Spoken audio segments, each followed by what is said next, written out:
সারাদিন গাঁড় ফাটিয়ে খেটে এসে এখন একটু বসলাম, ভালো লাগছে না। একটা বন্ধু বললো, ভাই একটু পোর্টাল চেক করবি, গভর্নমেন্টের ওয়েবসাইটে কোনো ফর্ম টর্ম বেরিয়েছে কি না। তো ফের ইচ্ছা করলো, হ্যাঁ একটু চেক টেক করি। আবার মনটা ভেঙে গেল। তোকে বললাম, ভাই বাদ দিয়ে চেক টেক করিস না, করে কোনো লাভ নেই, বেকার হয়ে যাবে। ও বললো, কেন? সেই বোনা শিডিউল কাস্টদের জন্য ছাড়, সেই শিডিউল কাস্টদের জন্য ছাড়। কি আছে মানে ওদের সাথে আমাদের কি আছে ভাই? আমি মাঝে মাঝে ভেবে পাই না, আগের সরকার তো মানে হনু নুলু সব কিছু দেখিয়ে দিল, এই সরকার সেই নিয়মটা ভাঙছে না কেন?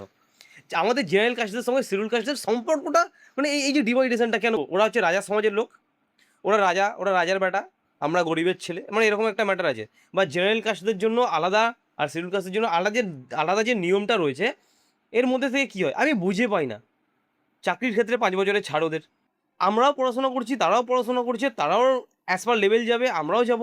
ওদের জন্য ছাড় কেন ভাই? আমরা কি অন্যায় করেছি? মানে একটা ফর্ম ফিল আপ করবো, যে ফর্মটার দাম ২০০ টাকা, ওদের জন্য ৫০ টাকা কেন?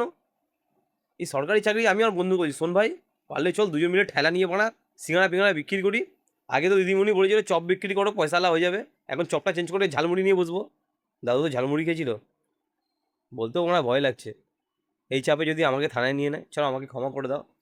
এরপর থেকে আমার মনে হয় আমাদের মতো মধ্যবিত্ত ঘরে ছেলেদেরকে চাকরির জন্য ফর্ম ফিল আপ করার কোনো প্রয়োজনই নেই। ফালতু ফালতু ভাই পয়সাটা যাবে। দাদু তুমি শিডিউল কাস্টদেরকে দাও, আমাদের গ্রামে দাও, কোনো দরকার নেই। আমি আর বন্ধুকে আজকে ডাইরেক্ট বলবো, ভাই আজকের পর থেকে গভর্নমেন্টের ফর্ম ফিল আপ করার জন্য আমাকে বলবি না। যেদিন জেনারেল কাস্ট আর শিডিউল কাস্টের সমস্ত কিছু ইকুয়াল হয়ে যাবে, সেদিন ফর্ম ফিল আপের দিকে যাবো। তোমাদের কি মনে হয় এটা ইকুয়াল করা দরকার? কমেন্ট সেকশানে জানাও।